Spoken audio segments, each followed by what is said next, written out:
Federal Drive is presented by GEHA, Government Employees Health Association, proudly providing health and dental benefits to federal employees and their families. Visit GEHA.com.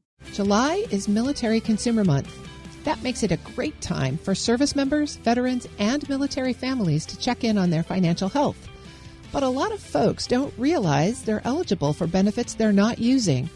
Here with some practical advice on how to find those benefits, make the most of them, and boost your financial wellness is President of Armed Forces Mutual, Mike Meese. Mike, thank you so much for joining me today. Happy to be here, Terry. July is Military Consumer Month, and you're perfectly positioned there at Armed Forces Mutual to give us a sense of the key financial challenges that service members, veterans, and military families are facing today. What do you see at the top of the list? Well, it's challenging for everybody in the economic environment as we see lots of fluctuations, both for those in the military and for those who have left the military. A lot of that is making sure that they have good plans for their financial readiness. And with the 100,000 people that we work with Armed Forces Mutual, we try to make sure that they have good financial budgets, principles, and then can take advantage of opportunities that they have. Well, sticking with the Consumer Month theme, with the Trump administration's reductions to the Consumer Financial Protection Bureau, who's out there as the watchdog kind of patrolling the border on consumer protection?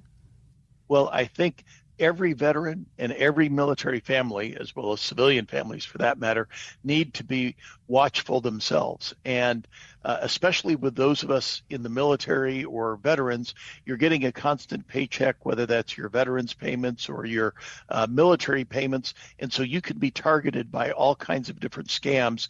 And you always have to be vigilant.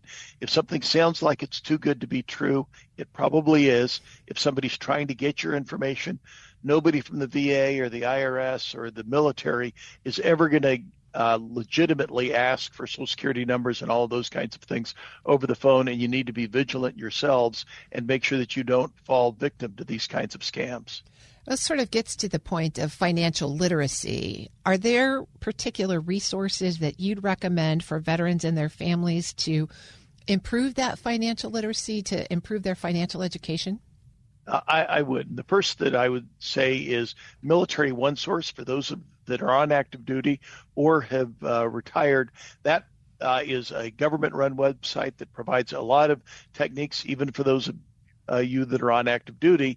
You can actually get your taxes filed for free on there.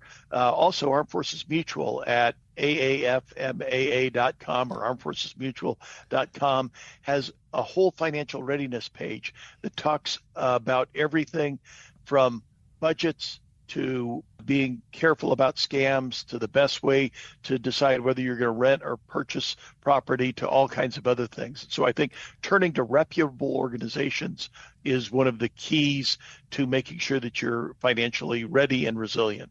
That's really helpful. And one of the resources that, of course, the military has access to, including veterans, is veteran benefits and military benefits that augment their financial situation. So can you sort of provide a broad overview of what those benefits are and how people can make sure they're taking best advantage of them? Absolutely, Terry. It's really important to realize there is a whole panoply of benefits, from disability compensation to veterans life insurance, obviously the veterans healthcare system, employment benefits, education benefits, home loan benefits, and even survivors benefits when you pass away. And so veterans, if they are not taking advantage of those, should certainly be aware of those and then apply for those and take advantage of all of those benefits. I'm speaking with Mike Meese. He's the president of Armed Forces Mutual. Well, let's take a little bit of them in turn. Are there some key strategies that veterans can use to make sure that they're fully optimizing what they're eligible for? Yeah, and let me just kind of take those in the order that I name them. First, on disability benefits, when a service member leaves the service, they go through a physical and they determine if anything has either happened while they were in the service or exacerbated while they're in the service, and they can then apply for disability benefits.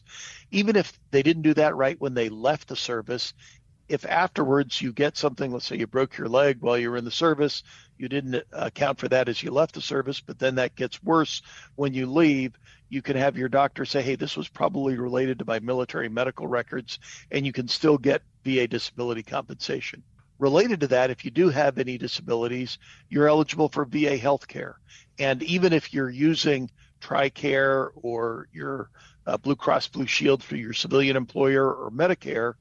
For example, I use the VA for my hearing aids because I have tinnitus, was an artillery officer, and the VA is one of the best in the world for that. And so even if veterans don't use VA as their primary care, I encourage all veterans to sign up for VA health care as an option for them. And VA has a new portal, right? Or an app that can help folks navigate some of this? That's exactly right. You sign up for there, and all of your benefits are listed on there. You can get letters of eligibility for home loans, letters of eligibility that verify your veteran status for veterans benefits or veterans discounts at various places. So if you've not signed up on the VA website and you downloaded their app, that's something that I would definitely recommend that all veterans consider doing. As much as you've watched over this space, would you say there are some sort of hidden secrets about benefits that veterans might not even know are out there? Let me mention two. First is life insurance. People are generally aware of veterans group life insurance, which is, while you're in the service, you get service member group life insurance, SGLI. Many people transition to veterans group life insurance because you can get it without any medical exam as you leave. And that's particularly helpful if you have any kind of condition.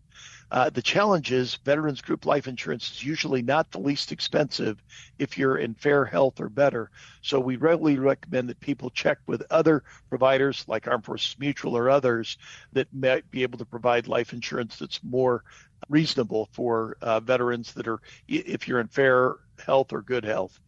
The other is all veterans, even if you only served for 3 years, are eligible for burial in a veteran cemetery. And the VA has worked hard to be sure that there's a veteran cemetery within 75 miles of 95% of Americans.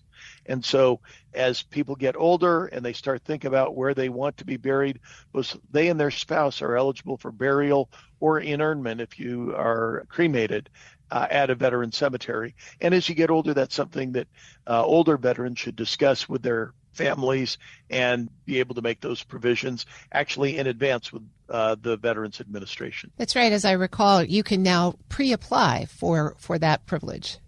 Exactly. And it's an important thing to do. It's also important to talk with your survivors.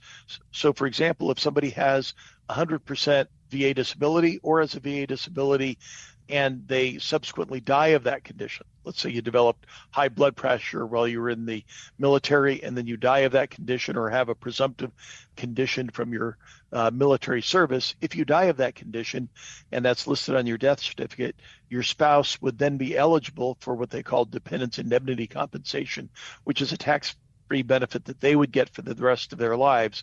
We work with many of our members and they may not know that, and we inform the spouses of that, and it becomes a very valuable benefit after their spouse passes away. So some of those sound a little complicated. How can veterans navigate the optimization of all these various benefits?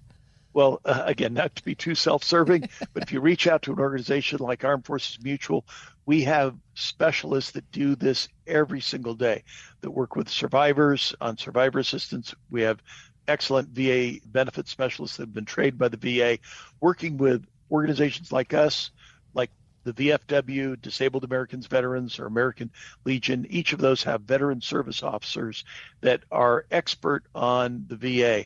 It is complicated. I wouldn't recommend that a veteran try to sort that out on their own.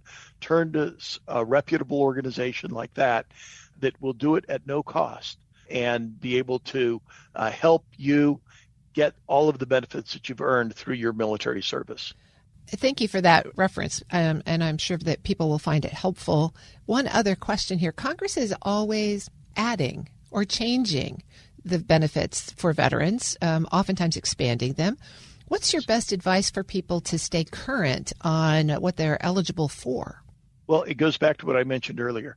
When you sign up for the VA, you can also subscribe to their newsletters. Veterans Benefit Administration sends out newsletters it may be as often as monthly. I certainly get them, and they include all of the new benefits. For example, the PACT Act was recently passed, and all the information about that was provided out in a lot of those newsletters. That provides a lot of information.